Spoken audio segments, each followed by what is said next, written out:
الحمد لله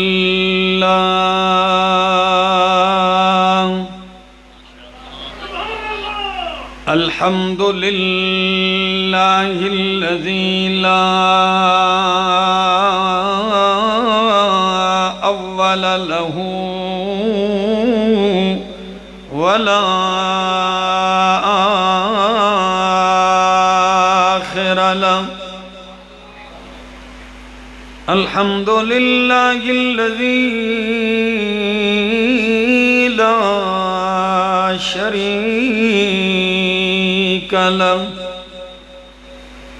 شريك له في الذات والصفات والصلاة والسلام على من أرسل بالبراهين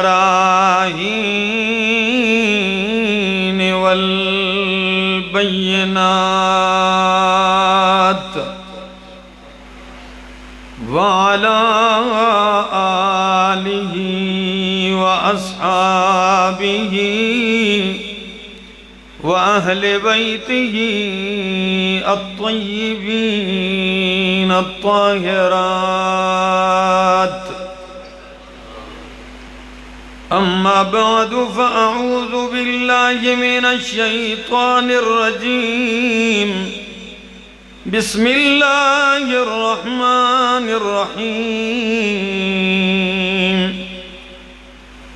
الله نزل أحسن الحديث كتابا متشابها مثاني تقشعر منه جلود الذين يخشون ربهم ثم تلين جلودهم وقلوبهم إلى ذكر الله ذلك هدى الله يهدي به من يشاء ومن يضلل الله فما له من هاد وقال تعالى وقال الذين كفروا لا تسمعوا لهذا القرآن والغوا فيه لعلكم تغلبون وقال تعالى وإذا قرئ القرآن فاستمعوا وأنصتوا لعلكم ترحمون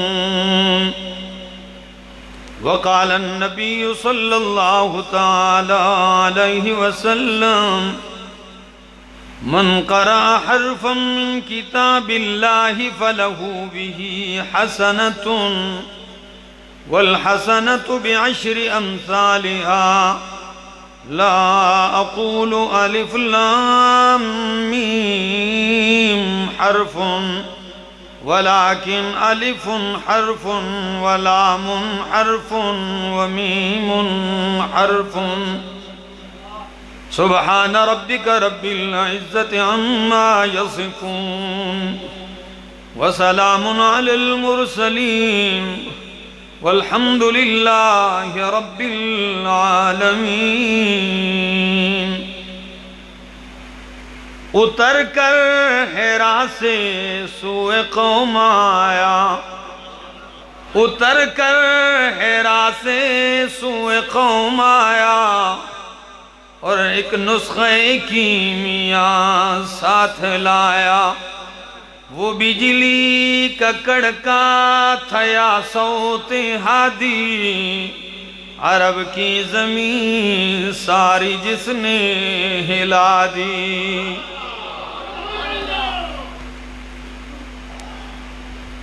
کتاب خدا میں یہ تاثیر دیکھی، کتاب خدا میں یہ تاثیر دیکھی، بدلتی ہزاروں کی تقدیر دیکھی۔ انتہائی قابل عزت، قابل احترام، ذی قدر علماء کرام، حفاظ کرام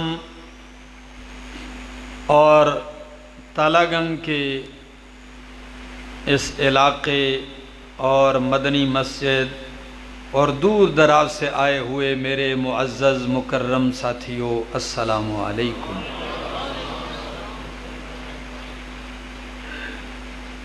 انتہائی روح پرور منظر ہے، ایک پرنور سی مجلس ہے، باوجود تھکاوٹ کے ابھی ایک پروگرام کر کے پہنچا ہوں یہاں، لیکن اس ماحول میں اتنی کثیر تعداد، مسجد اوپر نیچے باہر مکمل بھری ہوئی ہے، آپ کا اتنی محبت کے ساتھ آنا، اس آنے نے مجھے ہمت اور حوصلہ عطا کیا ہے۔ اور پھر قرآن کی مجلس ہو، اتنے بچوں کے سروں پر، یہ دیکھیں میری دائیں جانب دستاریں ان کے سروں پہ ابھی ہم نے سجائی ہیں، تو جو قرآن کی مجلس ہو وہ کیوں پر رونق نہ ہو؟ رونقیں تو ہے ہی قرآن سے ہیں، قرآن تو دل میں جائے تو دل منور کر دیتا ہے۔ قرآن جس کپڑے سے منسلک ہو جائے وہ کپڑا معزز ہو جاتا ہے، جس لکڑی کے ساتھ نسبت ہو وہ لکڑی اعلیٰ ہو جائے، اور جس نبی پہ اترے وہ رحمت للعالمین بن جائیں، جس امت کے لیے آئے وہ خیر امتن بن جائے، جس دھرتی پہ اترے وہ ام القرى بن جائے، جس رات میں اترے وہ لیلۃ القدر بن جائے۔ یہ تو ہے ہی نوازش کی کتاب، اور اللہ خود فرماتے ہیں کتاب انزلناہ الیک مبارک۔ میرے پاک پیغمبر، اگر لوگ طلب میں ہیں کہ برکت آ جائے، خیر چاہتا ہے ہر بندہ برکت چاہتا ہے، کوئی تو کہتا ہے حضرت آپ آئیں کہ برکت ہو، کوئی کہتے ہیں میرا مرشد آئے تو برکت ہو، کوئی کہتے ہیں پیر کے پاؤں لگے تو برکت ہو، کوئی تو کہتا ہے حضرت آپ لعاب دہن لگائیں کہ برکت ہو۔ اللہ فرماتے ہیں کائنات والو، اگر تمہیں برکتیں چاہیے، انزلنا، تو میرے پیغمبر جو کتاب میں نے نازل کی ہے، اس سے بڑی بابرکت چیز کوئی نہیں۔ اللہ مبارک ہے، کیا؟ اللہ مبارک ہے، برکتیں دینے والا ہے، کتاب مبارک ہے، اس میں برکتیں رکھی ہوئی ہیں۔ جس رات میں آیا وہ ہے فی لیلۃ مبارکہ، جس مہینے میں آیا وہ ہے شہر مبارک، وہ بھی مبارک ہے میرے دوستو۔ اور اسی کو قرآن دوسرے الفاظ میں کہتا ہے اِنَّا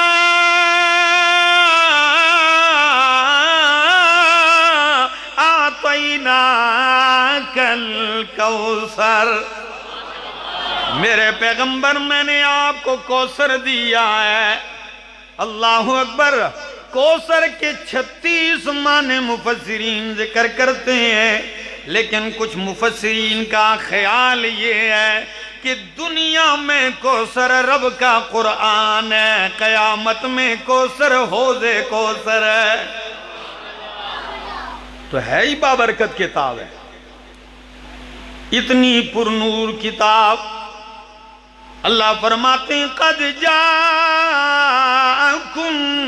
برہان من ربکم، وَأَنزَلْنَا إِلَيْكُمْ نُورًا مُبِينًا، ہم نے تمہاری طرف کھلا نور نازل کیا ہے۔ قرآن کو کیا کہا؟ نور مبین کہا ہے۔ قرآن نور مبین، اور لانے والا فرشتہ جبریل امین، اور جس نبی پہ اترا ہے وہ ہے صادق امین۔ میرے دوستو، آئیے، میری شب و روز کی یہی پکار ہوتی ہے۔ اس ملک کے کونے کونے میں گھومتا ہوں، کبھی پہاڑوں میں، کبھی دشت و بیابانوں میں، کبھی پنجاب میں، کبھی بلوچستان میں۔ یقین جانیے یہی درد دل ہے کہ کائنات کے لوگوں، تم سے خزانہ چھپا ہوا رہ گیا ہے۔ رب کے قرآن کی طرف آئیے، یہی تمہاری عزتوں کا مداوا ہے، یہی تمہارے دکھوں کا مداوا ہے، یہی تمہاری پریشانیوں کا حل ہے، یہی تمہارے لیے دل کا راحت و سکون ہے، اسی میں تمہارے لیے پاکیزہ زندگی پنہا ہے۔ اسے سینوں میں ڈال دو۔ یقین کیجئے 1400 سال پہلے جب اللہ کے حبیب کو اللہ قرآن عطا کرتے ہیں اور آپ پہ حکم لاگو کر دیتے ہیں کہ بلغ ما انزل الیک من ربک، میرے پیغمبر قرآن پہنچا، قرآن سنانا شروع کر دیجئے۔ کبھی فرمایا اتلو ما اوحی الیک من الکتاب، میرے پیغمبر جو وحی آئے آپ اس کی تلاوت کریں۔ اور تلاوت کا دوسرا معنی کہ میرے پیغمبر قرآن آ جائے، آپ قرآن کو آگے کر کے قرآن کے پیچھے چلنا شروع کر دیں۔ آپ قرآن کے پیچھے چلیں گے، میں سارا جہان آپ کے پیچھے چلا دوں گا۔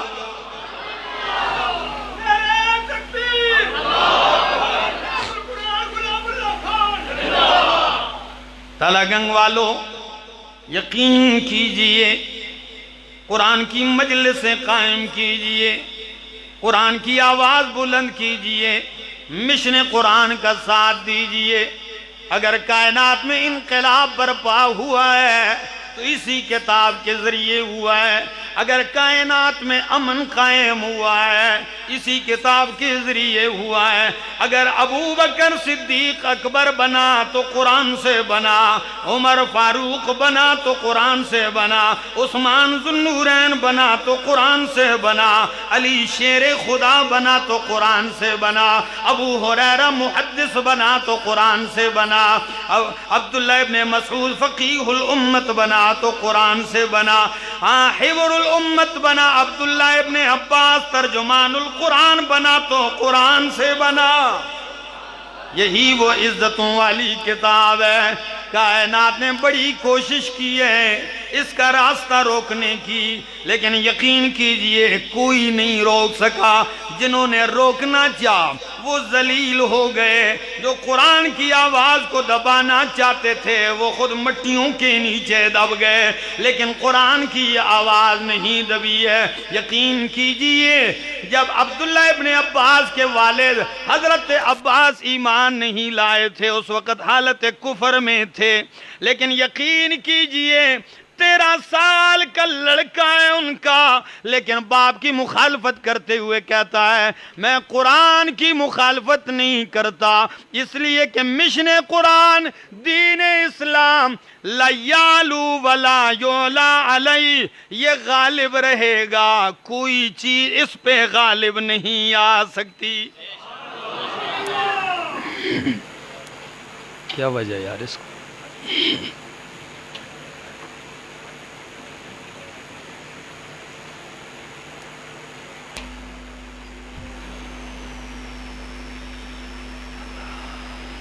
توجہ ہے؟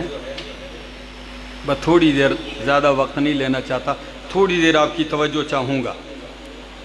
اللہ کے پاک پیغمبر جب قرآن شروع کرتے ہیں تو قرآن تو ایسی پرتاثیر کتاب ہے کہ جب مشرکین نے دیکھا ہم نے مارا پھر بھی باز نہیں آئے، ہم نے پتھر برسائے پھر بھی نہیں روک سکے، ہم نے ہر طرح سے اذیت دی پھر بھی یہ پیغام نہیں دبا۔ تو آخر میں جرگہ بھیجتے ہیں، جیسے آپ نے کسی کو منوانا ہو تو جرگہ بھیجتے ہیں، کیا؟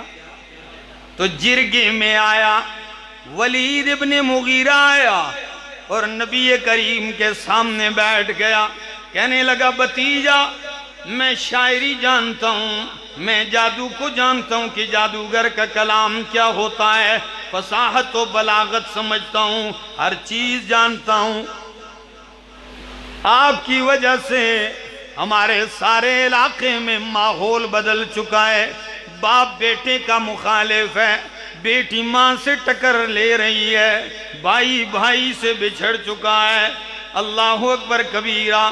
آخر چاہتے کیا ہے آپ؟ کوئی مقصد بھی تو ہوتا ہے نا۔ سنیے نبی کریم نے کہا، اور بولیے، کہتا ہے اگر لڑکی چاہیے تو جو آپ کو پسند ہے عرب میں ہم وہ نکاح میں دیتے ہیں، اگر آپ کو مال چاہیے تو عرب کے خزانے آپ کے قدموں میں ڈھیر کر دیں گے، اگر آپ کو لیڈری کا شوق ہے تو آپ کو قائد ماننے کے لیے تیار ہیں، لیکن یہ تو نہ کیجئے کہ ہمارے باپ دادا کے دین کو آپ برا کہیں، آپ ہمارے خداؤں کے پلے میں کچھ نہ چھوڑیں، یہ تو نہ کریں۔ چاہتے کیا ہیں؟ نبی کریم نے کہا اوقد فرغت یا ابا الولید، اے ولید ابن مغیرہ کیا تو فارغ ہو گیا بات کر کے؟ کہنے لگا ہاں اب آپ بولیں۔ نبی کریم نے قرآن شروع کر دیا، آپ نے قرآن پڑھنا شروع کر دیا کہ میں کیا چاہتا ہوں، آپ قرآن پڑھتے گئے، ولید ابن مغیرہ کی آنکھوں سے آنسو جاری ہو گئے، رونے لگ گیا، اللہ رو رہا ہے، عجیب کیفیت ہے۔ جو ہی قرآن کی تلاوت ختم کی فرمایا ولید میں یہی چاہتا ہوں اور کچھ نہیں چاہتا۔ بس ولید زیادہ نہیں بولا، سمجھ گیا، سیدھا اٹھا۔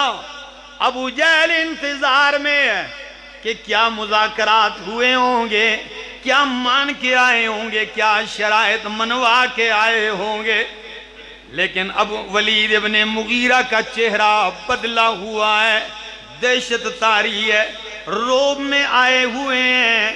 آکے کیا کہتے ہیں؟ اٹھائیے تفسیر کبیر امام راضی سورہ مزمل کے تحت لکھتے ہیں، کہتا ہے واللہ لقد سمعت من محمد کلاما۔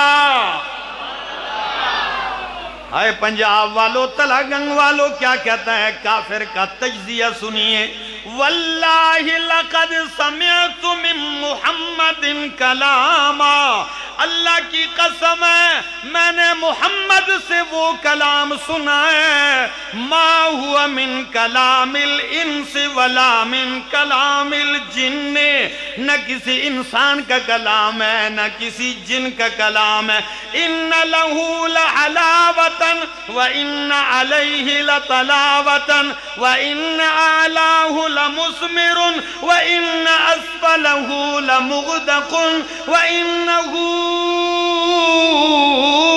لیالو ولا یعلا علیہ وما ہوا قول البشر۔ آپ یہ تبصرہ سن لیجئے، کہتا ہے ان لہو لحلاوہ، ایسا کلام ہے اس میں ایک مٹھاس ہے، کیا ہے؟ سچ بتاؤ ایماندارو، جہاں تک میری آواز پہنچ رہی ہے سچ بتاؤ، دور و قریب سے سننے والوں، کوئی انٹرنیٹ کے اوپر سن رہا ہے، جہاں تک آواز پہنچتی ہے سچ بتاؤ، دل سے بتاؤ، قرآن میں مٹھاس ہے کہ نہیں؟ ان لہو لحلاوہ، اس میں مٹھاس ہے، وَإِنَّ عَلَيْهِ لَطَلَاوَةً، مٹھاس کے ساتھ تازگی بھی ہے۔ میں پڑھتا جا رہا ہوں، تلنگ والے تازہ ہوتے جا رہے ہیں۔ اس میں کیا ہے؟ تازگی ہے۔ اور کیسی کتاب ہے؟ کہتا ہے وَإِنَّ أَعْلَاهُ لَمُثْمِرٌ، یہ ایسا طوبہ شجر ہے، یہ ایسا پاکیزہ درخت ہے، اس کی شاخیں پھلدار ہیں۔ جو اس درخت کے قریب آتا ہے نا، اس کے میوے ساری زندگی سمیٹتا جائے، نہیں ختم ہوں گے۔ إِنَّ أَعْلَاهُ لَمُثْمِرٌ وَإِنَّ أَسْفَلَهُ لَمُغْدَقٌ، ایسا کلام ہے، اس کی جڑیں مضبوط ہیں، کوئی اسے اکھیڑ نہیں سکتا۔ وَإِنَّهُ لَيَعْلُو وَلَا يُعْلَى عَلَيْهِ، او کائنات والو، 14 صدیاں پہلے کافر ایک دفعہ سن کے مان گیا کہ کوئی کلام اس پہ غالب آ سکتا، یہ سب پہ غالب آئے گا، کوئی کلام اس پہ غالب نہیں آ سکتا۔ یہ ایک جرگے کا حال ہے۔ کبھی جرگہ آتا ہے تو کیا کہتا ہے؟ ایت بقرآن غیر ھذا، ہائے ہائے ہائے، ایت بقرآن غیر ھذا، اس قرآن کو بیچ سے ہٹا دیجئے، کوئی اور قرآن لائیے۔ آج بھی ہمیں لوگ مشورے دیتے ہیں، چھوڑو جی، آپ کو قرآن کے سوا آتا ہی کیا ہے؟ میں کہتا ہوں سچ بات ہے، ہمیں قرآن کے سوا آتا ہی کچھ نہیں ہے۔ یہ تو ایسی کتاب ہے، علامہ صابونی کہتے ہیں شریعت اللہ للانسان تبیان، شریعت اللہ للانسان تبیان، وکل شیء سوی القرآن خسران۔ قرآن کو ٹھکرا کے اور ہے کیا؟ تو خیر کہنے لگے دوسرا قرآن لے آئیے۔ اچھا، فرمایا نہیں ممکن، یہ ممکن نہیں کہ قرآن کی جگہ کسی اور کو دے دیں ہم، ممکن نہیں۔ کہنے لگے چلو ہم ہی مان جاتے ہیں، او بدل ہو، اللہ کے پاک پیغمبر ہم آپ کا یہی قرآن مان لیں گے، لیکن سارا تو نہ منوائیے، نہ بدل ہو، اس میں تبدیلی کیجئے۔ کیا کیجئے؟ اس میں تبدیلی کیجئے، کچھ بدل دیجئے۔ اچھا سچ بتاؤ مجھے سننے والو کہ وہ تبدیلی ان آیتوں میں چاہ رہے تھے کلو وشربو میں، اس آیت کو بیچ سے نکال دو، کلو وشربو، یہ ہمیں اچھی نہیں لگتی، یا اس آیت کو بیچ سے نکال دو، فَانْكِحُوا مَا طَابَ لَكُم مِّنَ النِّسَاءِ مَثْنَىٰ وَثُلَاثَ وَرُبَاعَ، نکاح کرو، شادیاں کرو، 2 3 3 4 جی۔ یا وہ یہ سننا نہیں چاہ رہے تھے کہ جنت میں یہ منظر ہوگا، میوے ہوں گے، وہ یہ نہیں سننا چاہتے تھے؟ نا تلگنگ والو، وہ جو بدلنا چاہتے تھے وہ یہ کہتے تھے کہ یہ قرآن کہتا ہے لا یخلقون شیئا وهم یخلقون، جن کو تم پکارتے ہو وہ ککھ بھی پیدا کر سکتے، وہ خود پیدا کیے گئے ہیں، اموات غیر احیاء، ہیں بھی مردے، زندہ نہیں ہیں۔ کبھی قرآن کہتا ہے لا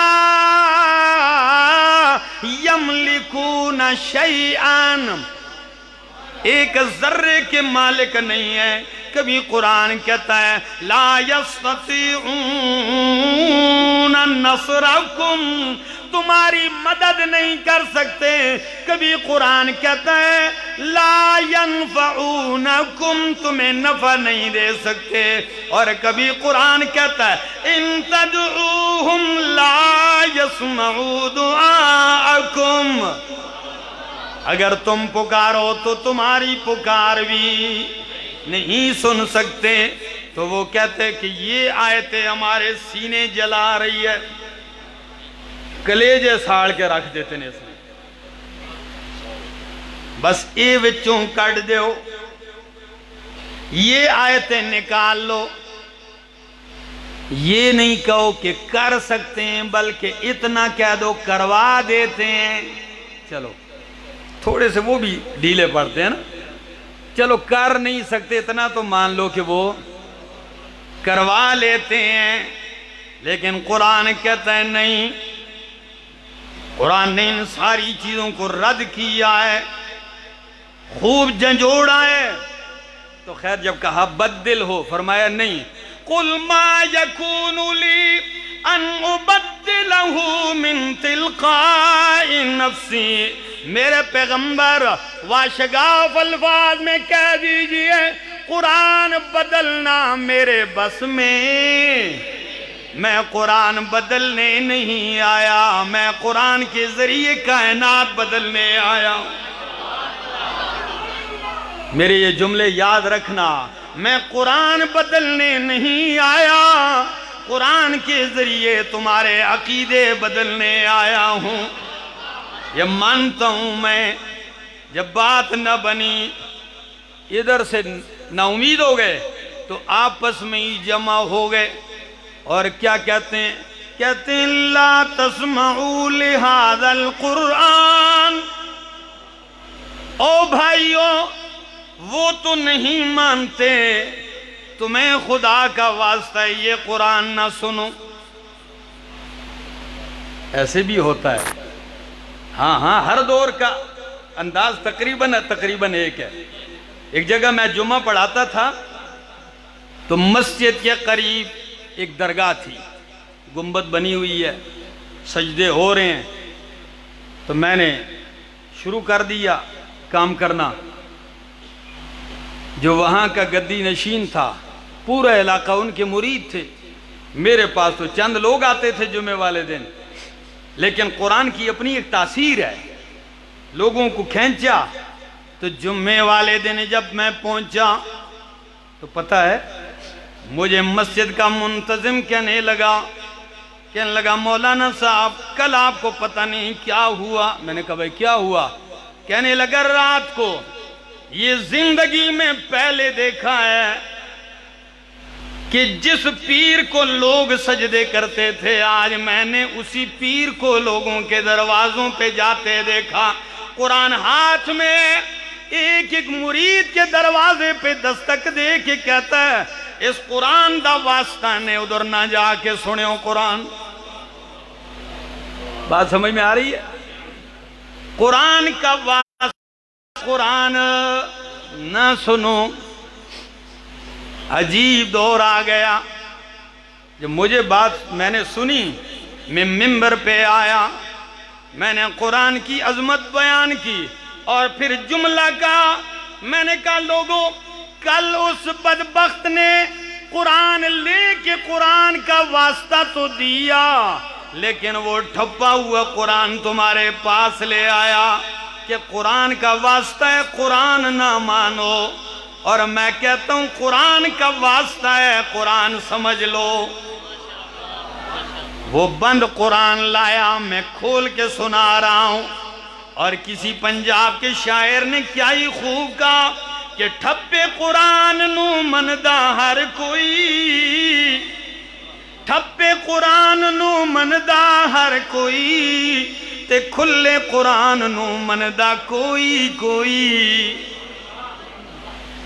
بند کو سارے مانتے, جب کھولو تو پھر نہیں مانتے.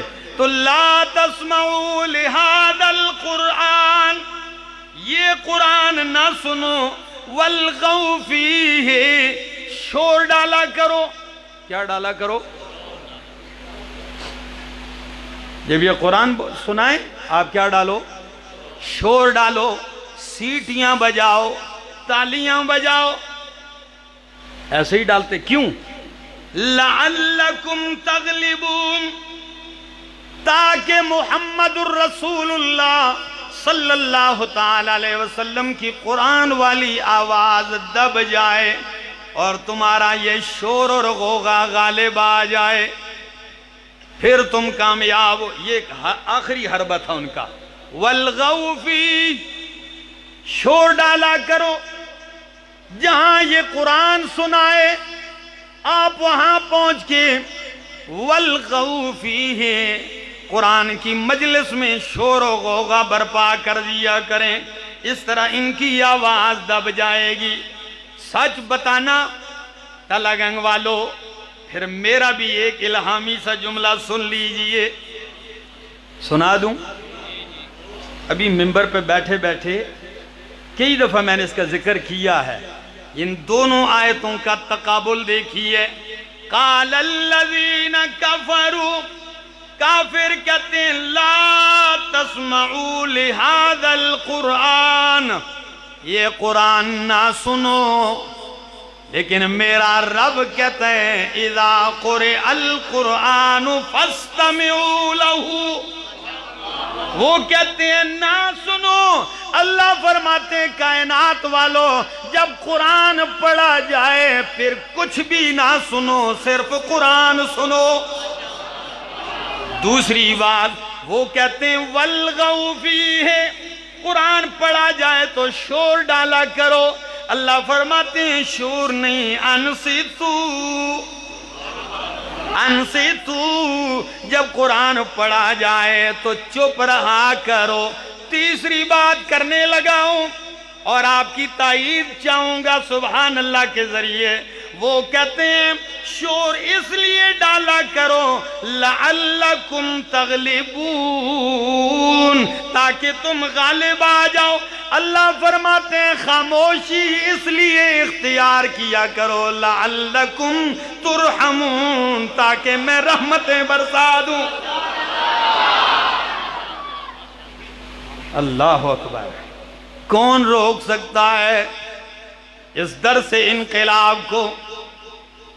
بلا پھونکوں سے یہ چراغ بجھنے والا نہیں ہے، یہ وہ چراغ ہے کہ اللہ فرماتے ہیں اِنَّا نَحْنُ نَزَّلْنَا الذِّكْرَ وَإِنَّا لَهُ لَحَافِظُونَ، اس چراغ کا میں خود محافظ ہوں، یہ آندھیوں میں نہیں بجھا، یہ طوفانوں میں نہیں بجھا، یہ بدر و احد میں نہیں بجھا، بڑی کوشش کی گئی، یہ بجھنے والا نہیں۔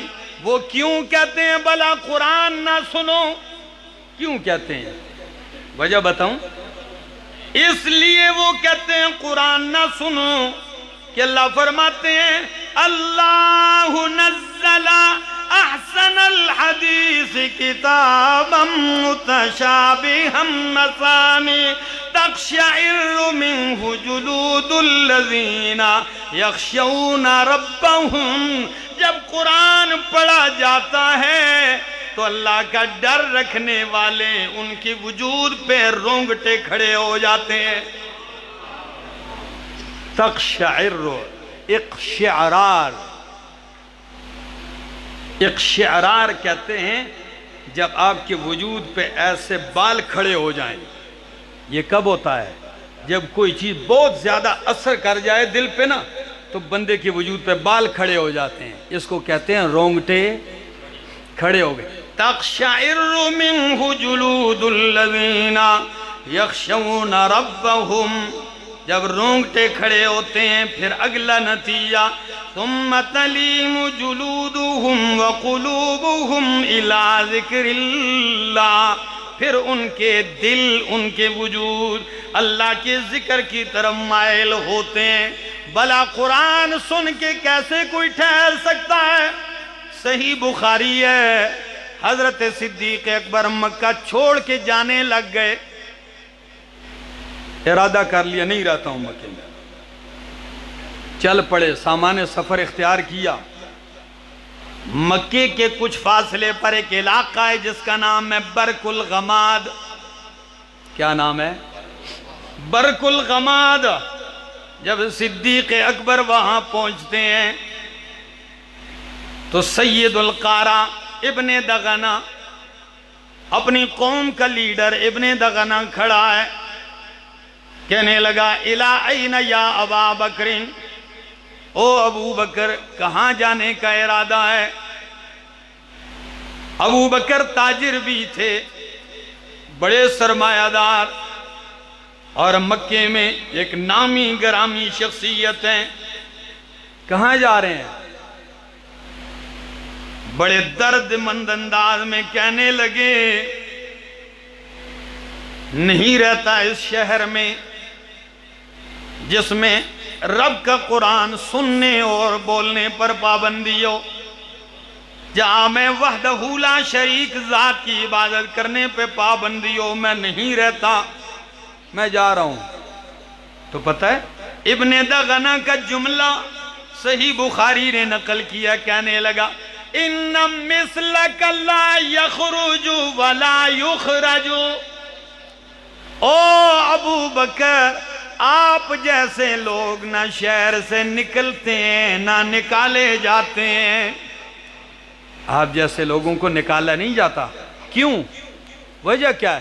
انک لتصل الرحم وتکسب المعدوم وتقری الضعیف وتعین علی نوائب الحق، آپ صلہ رحمی کرنے والے، آپ بے کسوں کے کام آنے والے، آپ تو مہمان نواز ہیں، آپ حق کے لیے تکلیفیں اٹھانے والے ہیں، آپ نہ جائیں میں امن دیتا ہوں۔ کیا آپ میرے امن میں آ گئے؟ حرم میں یوں صدیق اکبر کا ہاتھ پکڑا، فرمایا آج کے بعد ابو بکر میرے امان میں ہے، کوئی نہیں چھیڑے گا۔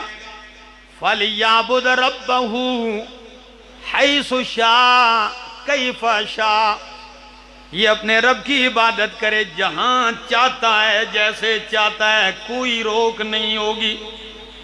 مشرکین نے کہا آپ ہمارے لیڈر ہیں، جب آپ نے امان دے دی امان ہے۔ فرمایا ابو بکر جائیے عبادت کیجئے۔ آئیے قرآن کیا ہے، کیوں کہتے ہیں قرآن نہ سنو، ذرا سنیے۔ ابو بکر صدیق اپنے گھر کے صحن میں باہر کی جانب ایک چھوٹی سی مسجد بناتے ہیں۔ کیا آپ کو یہ بتا دوں، تاریخ اسلام میں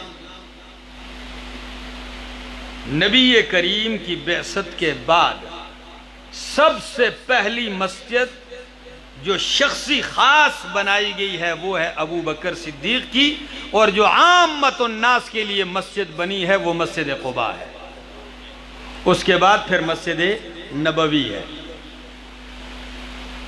تو ابو بکر صدیق نے ایک چھوٹی سی تھلہ سا بنایا اور اس میں عبادت کرتے، اور پھر جب عبادت کے بعد قرآن کی باری آتی، پڑھنے والا صدیق اکبر ہو، کتنے درد بھرے آواز میں پڑھتے ہوں گے۔ تاریخ نے لکھا ہے کانا ابو بکر ایسے انسان تھے بکاءً رقیق القلب، آپ بہت نرم دل والے، قرآن پڑھتے تو آپ رونے کے بغیر نہیں ٹھہر سکتے، روتے۔ تو پھر کیا ہوا؟ آپ اسی جگہ کھڑے رب کا قرآن پڑھتے ہیں، مشرکین کی عورتیں بچیاں بچے گزرتے ہیں، ان پہ صدیق کی گریہ دیکھ کر بچوں کو بھی رونا آ جاتا تھا۔ کافروں کے بچے صدیق اکبر کا رونا دیکھتے، ان کی درد بھری آواز دیکھتے، وہ بھی رو جاتے۔ اور جب درد والی آواز ہو تو پھر دل پہ لگتی ہے، بات جو دل سے نکلے تو پھر دل پہ، جو اوپر سے نکلے وہ اوپر ہی جاتی ہے۔ اقبال نے تو تبھی کہا نا کہ ہر درد مند دل کو، ہر درد مند دل کو رونا میرا رلا دے، ہر درد مند دل کو رونا میرا رلا دے، بے ہوش جو پڑے ہیں شاید انہیں جگا دے۔ تو بچوں عورتوں کا ایسے ہجوم ہو جاتا گزرنے والوں کا، بس چند دن جب یہ منظر دیکھا پھر جرگہ آ گیا، کہنے لگے ابن دغنہ سے کہ ہم نے تو آپ کی بات مان کے صدیق اکبر کو اجازت دی، لیکن اب تو حالت یہ بن گئی ہے کہ صدیق پڑھتا قرآن ہے، اگر اسی طرح چند دن اور ان کو مل گئے تو ہمارے گھروں کی بچیاں بچے بھی قرآن مان لیں گے، وہ بھی مسلمان ہو جائیں گے، تو ہمارے سارے خاندان خراب ہو جائیں گے۔ اپنے لفظوں میں یہی کہتے تھے نا کہ قرآن سن کے وہ کیا ہوتے ہیں؟ خراب ہو جائیں گے۔ اللہ، ابن دغنہ آگے کہتا ہے ابو بکر بس میں آپ کو واسطہ دیتا ہوں، یا تو نہ پڑھو، آہستہ پڑھو چھپ کے، اور اس طرح پڑھتے ہو تو پھر میں دستبردار ہو جاؤں گا۔ ابو بکر صدیق نے کہا ابن دغنہ مجھے تیری پناہ نہیں چاہیے، میں رب کی پناہ میں آنا چاہتا ہوں۔ پاس رکھ اپنی پناہ، کیا آپ کی وجہ سے میں قرآن چھوڑ دوں گا؟ میرے دوستو، یہی وہ کتاب ہے جس نے کائنات عالم میں، اس ساری کائنات میں ایک عجیب سا انقلاب برپا کیا ہے۔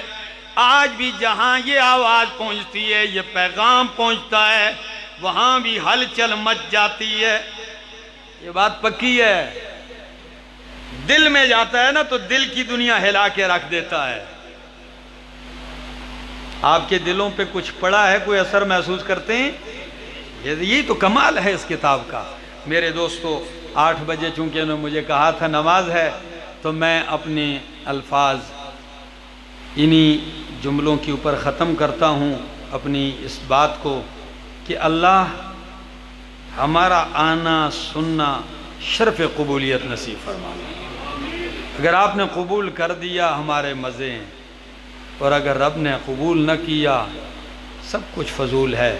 دعا کریں اللہ قبولیت نصیب فرمائے، اللہ ہم سب کا دنیا اور آخرت میں رسوائی سے ہماری حفاظت فرمائے۔ جن بچوں نے قرآن کریم سنا، یاد کیا، محفوظ کیا، میری دعا ہے رب کریم ان کے گھروں میں مزید قرآن کے خادم پیدا فرمائے، سنت رسول کے خادم پیدا فرما۔ اللہ ہم سب کا خاتمہ ایمان پہ فرما۔